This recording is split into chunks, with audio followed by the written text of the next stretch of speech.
Hello friends, আসসালামু আলাইকুম। আমি নুসরাত জাহান। আজকে আমি তোমার সাথে শেয়ার করবো Elementor Bangla tutorial part 38 Elementor rating উইজেট, অর্থাৎ এলিমেন্টর বাংলা টিউটোরিয়াল পার্ট 38 এর মধ্যে আজকে আমি তোমার সাথে শেয়ার করবো এলিমেন্টর রেটিং উইজেটের বিষয়টা। কাজটা করার জন্য এটা মিনিমাইজ করি। ব্যাস মিনিমাইজ করার পর এখন বিষয়টা করার জন্য আজকে আমি তোমার সাথে বলছি পার্ট 38 এর মধ্যে এই বিষয়ে শেয়ার করবো। তাছাড়া আমার চ্যানেলে কিন্তু এলিমেন্টর পার্ট 1 থেকে শুরু করে পার্ট 37 পর্যন্ত এলিমেন্টের বিভিন্ন বিষয়ের উপর আলাদা আলাদা ভিডিও আমার চ্যানেলে দেওয়া আছে। তোমরা তাই সেই ভিডিওগুলো আমার চ্যানেল থেকে দেখতে পারো। এখন আমাদের কাজটা করার জন্য সেই ক্ষেত্রে এখন তো আমরা আমাদের এখান থেকে যে আমরা বিষয়টা করবো, আমাদের কিন্তু ওয়ার্ডপ্রেস সাইটটা ওপেন করা আছে। তো আমরা আমাদের ওয়ার্ডপ্রেস সাইটটা ওপেন করার পর আমরা পেজ অপশনে ক্লিক করবো। ক্লিক করে আমি যে পেজ দিয়ে কাজটা করতে যাবো সেটার উপর কাজটা রাখলে যে উইথ এলিমেন্টর এই জায়গায় আমরা ক্লিক করবো। তো আমার এটা ওপেন করা আছে। তো এখন আমি এখানে ক্লিক করবো, আমার মতো কিন্তু তোমাদের এরকম ইন্টারফেস চলে আসবে। তো এখন আমি কাজটা করার জন্য সেই ক্ষেত্রে আমরা এই যে আমাদের দেওয়া আছে অ্যাড নিউ সেকশন, এই যে আমরা এখান থেকে আমরা অ্যাড নিউ সেকশন এখানে আমাদের একটা ক্লিক করে একটা সেকশন তৈরি করে নিতে হবে। তখন সেই ক্ষেত্রে অ্যাড নিউ সেকশনে ক্লিক করলাম। ক্লিক করার পর আমার কিন্তু এখান থেকে অ্যাড নিউ সেকশনে ক্লিক করার পর এখানে কিন্তু আমার এই বিভিন্ন আমাদের এই যে স্ট্রাকচার দেখাচ্ছে। তো এখন ধরে যে সিলেক্টেড স্ট্রাকচার, আমাদের স্ট্রাকচারটা সিলেক্ট করতে হবে। আমরা কয় কলাম বিশিষ্ট সেকশন এখানে অ্যাড করবো। তো আমি ধরো এখান থেকে 1 কলাম বিশিষ্ট সেকশন অ্যাড করবো। আমি এখানে ক্লিক করলাম। ক্লিক করে সেকশনটা অ্যাড হয়ে গেল। ব্যাস অ্যাড হওয়ার পর এখন আমাদের বিষয়টা করার জন্য সেই ক্ষেত্রে এই যে আমাদের অ্যাড এলিমেন্টে ক্লিক করলে যে অপশনটা আসে, এই সেম অপশনটা যদি আমরা এই যে এখানে প্লাস অপশনে ক্লিক করি, সেম অপশনটা কিন্তু আসে। এখন কাজটা করার জন্য আমি এই যে আমাদের ভার্টিক্যাল স্ক্রল বারটা টান দিয়ে নিচ দিকে আসে, আসার পরে জেনারেলের মধ্যে এই যে আমাদের নিচ দিকে আসলে এখান থেকে এই যে রেটিং এই উইজেটের বিষয়টা আজকে ভিডিওতে আমি তোমার সাথে শেয়ার করবো। বা আমরা যে আমাদের কোনো উইজেট আমরা খুঁজে না পাই, আমরা সার্চ করেও করতে পারি। ধর আমি রেটিং সার্চ করলাম, সার্চ করে যে প্রোডাক্ট রেটিং এ যে রেটিং এ যে বিভিন্ন বিষয় এখানে কিন্তু এই যে দুইটা আমাদের উইজেট চলে আসছে। তো আমরা কোনটা দেখবো? এই যে এই রেটিং এই উইজেটের বিষয়টা বলছে আজকে ভিডিওতে তোমার সাথে শেয়ার করবো। তো আমি এই যে রেটিং যে উইজেটটা আছে এটারও আমরা ধরো এটার উপর আমরা ক্লিক করলে হবে। আমি যদি এই উইজেটটা আমার টান দিয়ে নিয়ে যে এই সেকশনে আমি কাজটা করবো না, তো এই সেকশনের উপর আমি ছেড়ে দেই। ব্যাস আমার ছেড়ে দেওয়া পর্যন্ত এই উইজটা এখানে চলে আসলো। ম্যাথ আসার পর এখন আমাদের রেটিং এর বিষয়টা করার জন্য এখন ধর আমাদের এখান থেকে আমরা যখন এই উইজেটটা এখানে আসলো, তো আমাদের রেটিং এর স্কেলটা দেখাইতে হবে যে আমরা রেটিং এর স্কেলটা আমরা দেখাইতে হবে। দেখো আমাদের কিন্তু প্রথম দিয়ে নাম আসতে পারে, চলে আসছে। তো এখন আমাদের এখান থেকে আমাদের রেটিং স্কেল, তো আমাদের যে রেটিংটা থাকবে সেটার স্কেল আমাদের কত থাকবে। তো এখন কিন্তু রেটিং এর স্কেল 6 দেওয়া আছে। তো এটা আমাদের 5 ডিফল্ট আমাদের এখানে দেওয়া আছে। তো এখন কিন্তু আমি 6 দিচ্ছি, আর কিন্তু এখানে এ দেখো 6টা স্টারের মতো আমার চলে আসছে। দেখো 6 দিয়েছি মানে রেটিং এর স্কেল 6 হয়ে গেছে। তখন এই যে আমার এখান থেকে 6টা এরকম স্টারের মতো রেটিং চলে আসছে। তারপর আমাদের এই যে রেটিং এ আমি যদি স্কেল আমরা এখান থেকে আমরা ধরো 2 করে দিলাম, 2 করে দিলে কিন্তু এই রেটিং এর স্কেল দেখো দুইটা এরকম স্টারের মতো চলে আসছে, দুইটা রেটিং চলে আসছে। রেটিং এর স্কেল 2 করে দিলে যেভাবে চলে আসবে। এখন আমরা এখানে কয়টা স্টার এখানে রাখছি, ধরো রেটিং এর স্কেলটা আমি কত রাখতে চাই, 10 দিলে এ দেখো আমাদের 10টা স্টারের মতো চলে আসবে, 10 রেটিং চলে আসবে। আমাদের রেটিং এর স্কেলটা 10 দেখা দিলাম, 10 হয়ে গেল। আবার আমি ধরো 5 দেখা দিলাম, যে এবার 5টায় 5 হয়েই যাবে। ব্যাস তারপর রেটিং, যে আমাদের রেটিং এখান থেকে যে থাকবে যে রেটিং এর স্কেলটা আমি দেখাইলাম, রেটিং এর সংখ্যাটা যেটা। তারপর আমি রেটিং যে যে এইগুলো আমাদের যে রেটিং এর বিষয়গুলো আমাদের অ্যাক্টিভ করা আছে সেই রেটিং গুলো কিরকম থাকবে। এখন ধরো আমরা এখান থেকে আমরা ধরো এদিক থেকে আমরা 2 দিলাম। দেখো এই যে দুইটা রেটিং কিন্তু এখানে এ দেখো অ্যাক্টিভ করা আছে, বাকিগুলো কিন্তু অ্যাক্টিভ করা নাই। দেখো বাকি রেটিং গুলো অ্যাক্টিভ করা নাই, এরকম দেখো কিরকম হয়ে গেছে। আর এই যে দুইটা রেটিং কিন্তু এই যে এই কালার ইয়েলো কালার আছে, কারণ এই দুইটা অ্যাক্টিভ করা আছে। আবার আমাদের আইকন, এই যে আমরা রেটিং এ আমাদের কয়টা রেটিং অ্যাক্টিভ করা থাকবে সেটা তো আমি দেখালাম।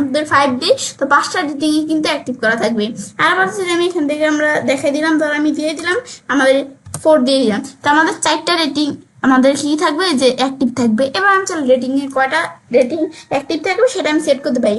রেটিং স্কেল 5, রেটিং দিচ্ছি 4, তো রেটিং যে 4টা এই যে রেটিং এখানে আছে, তো এটা আমি চাইলে দেখাইতে পারি যে রেটিং এর সংখ্যাটা যেটা।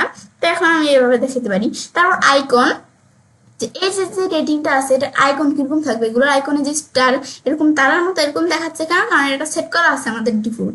দেখা যায় আমি রেটিং এর বিষয় সেট করতে চাই, আমি এখানে দেওয়া আছে আপলোড এসবিসি, এসবিসি থেকে আমরা আপলোড করে চাইলে রেটিং এর বিষয়টা করতে পারি। তাছাড়া দেওয়া আছে আইকন লাইব্রেরি, যে আমরা আইকন লাইব্রেরি থেকেও কিন্তু আমরা এই যে রেটিং এর বিষয়টা আমরা চাইলে মানে আইকন লাইব্রেরি থেকেও কোনো আইকন নিয়ে আমরা কাজটা করতে পারি। তো এখন দুইটা অপশন দেওয়া আছে, আমার আপলোড আমাদের কি আপলোড এসবিসি, যে এসবিসি ফরম্যাটের কোনো আমাদের আইকন যদি আমাদের কাছে থাকে সেটা আমি আপলোড করতে পারি। আর আইকন লাইব্রেরি থেকে আমরা সরাসরি আইকন চুজ করতে পারি। এখন আমার আইকন লাইব্রেরিতে আমি ক্লিক করলাম, ক্লিক করে অল আইকন, আমার কিন্তু এখন সব ধরনের আইকন দেখাচ্ছে। এখন আমরা কোন আইকন নিব? আমি এই যে ফন্ট অ্যাসাম, তারপরে যে ফন্ট অ্যাসাম, সলিড, ব্র্যান্ডস, রেগুলার, এখন কিন্তু এই যে বিভিন্ন আইকন কিন্তু এখানে চলে আসছে। তো বিভিন্ন ধরনের আইকন আছে, আমার কোন ধরনের প্রয়োজন সেটা আমি এখানে আসে দেখে দিলেই হবে। আর অল দিয়ে সব ধরনের। আর যদি আমি আপলোড দিই মাই লাইব্রেরি থেকে আপলোড করে আমি চাইলে দেখাতে পারি। বা আমরা যদি ফিল্টার বাই নেমের মাধ্যমে ফিল্টার করতে স্টার লিখলাম, তো স্টার টাইপের যে আইকনগুলো সেইগুলো আমার এখানে শো করবে। তো স্টার টাইপের আমার যে আইকন আছে, যে আমরা বিভিন্ন আইকন কিন্তু এখানে আসতে আমরা স্টার টাইপের আমরা কোন আইকন রাখবো? ধর আমি এই আইকন দেওয়ার পর আমি ইনসার্ট দিই, স্টার টাইপের যে আমি যে আইকনটা দেখা দিব সেটা চলে আসবে। এখন ধরো যে আমার তো এটা আছে, আমি ধরো একটা তোমাদের বোঝানোর জন্য জাস্ট একটা আইকন দিলাম, তারপর ইনসার্ট দিলাম, এই দেখো আমাদের আইকনটা কিন্তু এখন আমরা দেখবো এই জায়গায় চলে আসছি। আবার যদি আমি এই জায়গায় আসি, আবার যদি আমি চেঞ্জ করে দিই, এটা আবার এখানে আসার পর আমি আর কোনটা ধর আমি এই আইকনটা দিয়ে দিলাম, ইনসার্ট দিলাম, এখন কিন্তু আবার এই যে এরকম আইকন চলে আসবে 20টা। আমি চাইলে আইকন এখান থেকে চেঞ্জ করতে পারি যে আমাদের কোন ধরনের আইকন প্রয়োজন। তারপর অ্যালাইনমেন্ট, যে রেটিং এর বিষয়টা এখানে আছে, এটা অ্যালাইনমেন্ট কোন জায়গায় থাকবে? সেন্টার দিলে মাঝখানে, ইন দিলে শেষে, স্টার দিলে প্রথমে। ধর আমি সেন্টার দিলাম, মাঝখানে রাখলাম। তারপর স্টাইলের মধ্যে রেটিং গুলো সাইজ কিরকম থাকবে? এটা আমি দিই 5 দিই, এই যে 5 পিক্সেল সাইজ থাকবে। আমি ধরো সাইজ এখানে দেখা দিলাম 20, দেখা দিলাম 20 পিক্সেল সাইজ থাকবে। 100 দেখা দিলাম 100 পিক্সেল সাইজ থাকবে। আর এখানে আসলে পিক্সেলস নাকি এই যে EM, নাকি আমাদের এখান থেকে কি এই যে REM, নাকি আমাদের এখান থেকে VW নাকি থাকবে, আমি সেটা দেখাতে পারি। আমি এই যে এখান থেকে যেটা দেখা দিব, আমি সাইজ যত দেখা দেবে সেভাবে কিন্তু সেট হয়ে যাবে। ধরো আমি পিক্সেল আসছিল, আমি পিক্সেলে রাখলাম, তো পিক্সেল আমি ধরো এখান থেকে এই যে 100ই দেখা দিলাম। তারপর ওখান থেকে স্পেসিং, যে একটা আইকনের থেকে আরেকটা আইকনের স্পেসিংটা কতটুকু সেটা আমি স্পেসিং থেকে দেখাতে পারি। ধরো আমি একবার লেগে গেছে, আমি এভাবে রাখলাম স্পেসিংটা। তারপর কালার, যে আমাদের আইকনগুলোর কালার কেমন থাকবে, তো এখানে দেওয়া আছে আনমার্ক কালার আর এভাবে কালার। তো এই বিষয়টা আমি তোমাদের সাথে একটু ভালোভাবে বোঝানোর জন্য, ধরো রেটিং আমি দিলাম কত, আমি ধরো এখানে দিয়ে 3, 3টা রেটিং অ্যাক্টিভ করা থাকবে, মানে মার্ক করা থাকবে, আর বাকি 2টা রেটিং মার্ক করা থাকবে না, যে আনমার্ক থাকবে। আর আমি এখন যদি যে স্টাইলের মধ্যে আসি, এগুলো দেখার পরে যেমন স্পেসিং দেখাবো, যে কালার, যে আমাদের যেগুলো রেটিং করা আছে সেগুলোর কালার কিন্তু থাকবে। তো সেগুলো আমি কালার এখান থেকে আমি সেট করতে পারি। বা আমি যদি এই যে এখানে দেওয়া আছে কি, এই যে আমাদের এখান থেকে আমি যদি এই ক্রিয়েট নিউ গ্লোবাল কালার এখান থেকে আসার পর আমি চাইলে এই কালারটা গ্লোবাল কালার অ্যাড করতে পারি। তাহলে আমি অ্যাড করলাম কি স্টারলাভ, ব্যাস অ্যাড করার পর এখন ধর আমি ক্রিয়েট দিলাম, এই কালারটা কিন্তু এখন আমি কাস্টমের মধ্যে আসলে গ্লোবাল কালার কিন্তু এই কালারটা অ্যাড হয়ে যাবে। এটা আমি যখন দিলাম, এখন এখানে ক্লিক করলে যে আমার কিন্তু এই যে দেখো এই যে স্টারলাভ, এই কালারটা কিন্তু এখানে অ্যাড হয়ে গেল এই গ্লোবাল কালারের মধ্যে। তাছাড়া আমি এই যে এখান থেকে কালার সেট করা ছাড়া যে গ্লোবাল কালার থেকে আমি কাস্টম বাবু কিন্তু আমি কালার সেট করতে পারি। তারপর আমি যদি এখানে আসার পর আমি চাইলে কোডের মাধ্যমে কিন্তু কালার সেট করতে পারি। এটাকে বলে হেক্সা কোড। যে হেক্সা কোড, আমার যদি কোনো হেক্সা কোড জানা থাকে সেক্ষেত্রে আমি সেই কোডের মাধ্যমে কালার এখান থেকে দিতে পারি।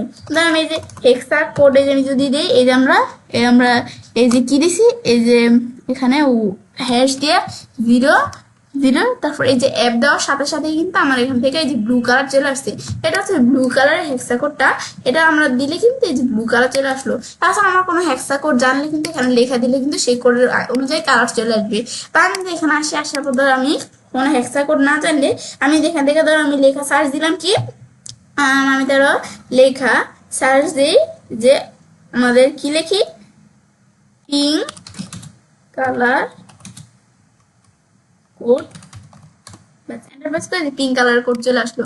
এখন যে লেখাটা ছিল আমি কপি করে আসার পর এখন যদি আমি এখানে আসার পরে যেটার পরিবর্তে এই কালারটা ডিলিট করে এটা পেস্ট করে দিলাম, দেখো পিঙ্ক কালার কোড চলে আসলো। এখন এই যে আমাদের কিন্তু এগুলো কালারগুলো পিঙ্ক কালার দেখতে পাচ্ছি। এবার আমি চাইলে কালারের বিষয়টা আমি সেট করতে পারি যে আমাদের কালারগুলো কিরকম থাকবে। এবার আমি চাইলে যে হেক্সা কোড যা আমরা বিভিন্ন মাধ্যমে কিন্তু যে কালারের বিষয়গুলো সেট করতে পারি। এটা হচ্ছে মূলত আমাদের এই কাজটা করে। ব্যাস এটা দেখার পর তারপর কালারের পরে আমাদের আনমার্ক কালার, যে রেটিং গুলো আনমার্ক করা আছে সেগুলোর কালার কেমন থাকবে। যে এর যেমন যে 2টা রেটিং আনমার্ক করা আছে এগুলোর কালার কেমন থাকবে আমি দেখাতে পারি। যে আমি যেই কালার দিব সেই কালার কিন্তু এখান থেকে সেট হয়ে যাবে। আমি এই যে কি কালার দিয়েছি দেখো আমার কিন্তু সেট হয়ে যাবে। যেই কালার দিব এই দেখো সেট হচ্ছে। আমি ধরো এই যে এরকম হ্যাশ কালার এরকম রাখলাম, তো এই যে আমাদের কিন্তু এরকম চলে আসলো। ব্যাস এই যে আমরা এখান থেকে আমরা চাইলে এভাবে কালারের বিষয় সেট করতে পারি। যে দেখাই দিলাম না যে এই কালার সেট হয়ে গেল কিন্তু। ব্যাস এটা হচ্ছে মূলত আমরা এই যে আমাদের এই যে রেটিং এই উইজেটের বিষয়টা কাজটা করে। ব্যাস এখন বিষয়টা দেখাবো কিন্তু এইভাবে কিন্তু আমরা আমাদের এই রেটিং উইজেটের মাধ্যমে আমাদের সাইটের মধ্যে চাইলে কোনো ক্ষেত্রে আমরা রেটিং এর বিষয় সেট করতে পারি। তাহলে দেখাবো তো সেটা কাজটা করতে পারি। এলিমেন্টর বাংলা টিউটোরিয়াল পার্ট 38 মধ্যে আজকে আমি তোমার সাথে কি বিষয়ে শেয়ার করলাম, যে এলিমেন্টর রেটিং উইজার্ডের বিষয়টা। তো ফ্রেন্ডস, আমার আজকে ভিডিও তোমাদের ভালো লেগে থাকে তোমার চ্যানেলটি সাবস্ক্রাইব, লাইক, কমেন্ট সবার সাথে শেয়ার করবে।